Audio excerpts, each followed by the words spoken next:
Welcome back friends, this is Fraser from Art Studio. So friends, today we are going to learn a very interesting deformer from the Nonlinear Deformers, which is the Flare Deformer. So for that, let's take a cylinder first, and I have given enough subdivision height so that we can get the deformation smooth. Okay, now select the mesh which you want to deform and go to the deformation menu. Under deformation menu, scroll down to the nonlinear flare. So click on flare option. Okay, now if you go to the input nodes of the deformer from the channel box and increase the curve, so you'll find the curve option of your curve attribute. If you increase the curve value, you can create the flare.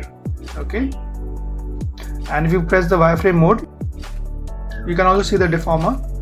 You can see the two circles, one on top and one below.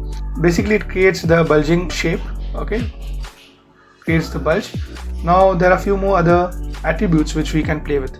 So you can see the high bound.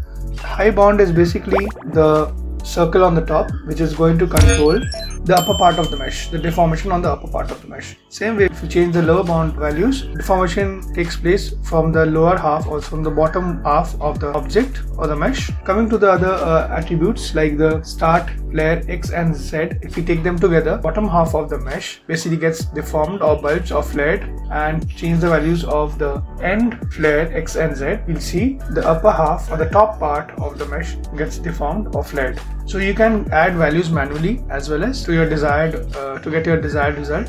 In this case, we are trying to create barrel, and for that this is the best tool where we can very easily and quickly get this bulge shape instead of creating that manually.